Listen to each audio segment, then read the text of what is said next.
So we're trying to freshen up this Suzuki badge, and these are kind of a pain because they're the raised letters, and you always try and figure out an easy way to do this without making it a big sloppy mess by cutting out tape and putting it around each of the letters or anything else like that. So what we're going to try today is a new process. I've tried to put like Vaseline or water-soluble lube and stuff in between here and then spray it so it didn't get the black, and then wash it out and then do the same thing on the color, and it never comes out sharp. So we're going to try something new today, and what I'm going to do is we're going to take this whole thing and I'm going to hit it with this metallic looking finish paint, and you can do it with white paint or whatever you want to do. And then when we're done with that, I'm going to take some black paint and we're going to put some lacquer thinner on it, and we're just going to drop it in here in the spaces where the black is sunken in and let it go ahead and float out there so we can have it floating and covering all of the black and up to the edges of the sides of the letters so it looks nice and sharp. So we're going to go ahead and paint this with the metallic bright finish, and we'll come back in a little bit as soon as that's dry and see where it goes.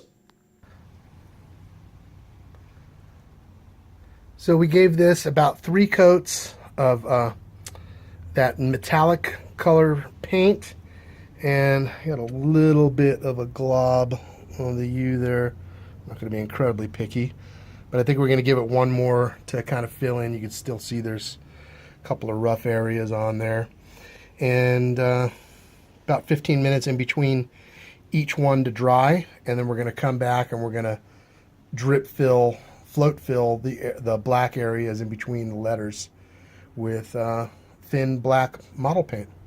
So see what happens. So I put a couple of coats of that metallic silver on there, and it looks pretty good. And then I went through and scuffed the area that I'm gonna paint black, and I grabbed some of this really cheap gloss acrylic black paint from Walmart. It was like 70 cents or something silly like that.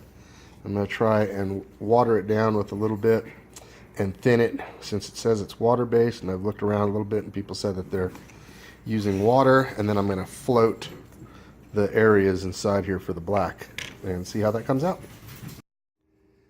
So that looks pretty good, actually. So basically I just made it thin enough, watered it down just enough so it kind of floats in the groove, and then just started pouring it in, and it just fills in right up to the raised portion. So I think that's going to work out.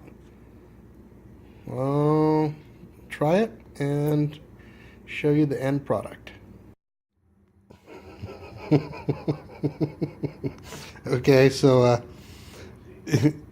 the concept is sound. I'm one of those very impatient people and not very good about tedious little tasks like this.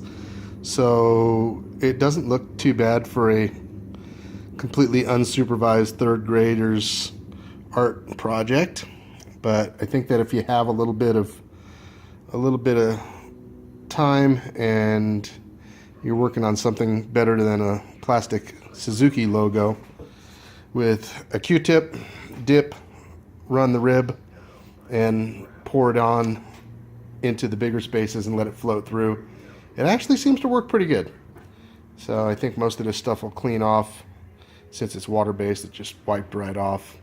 So I'll get the raised letters, wipe them off, and good luck with your much better project than this.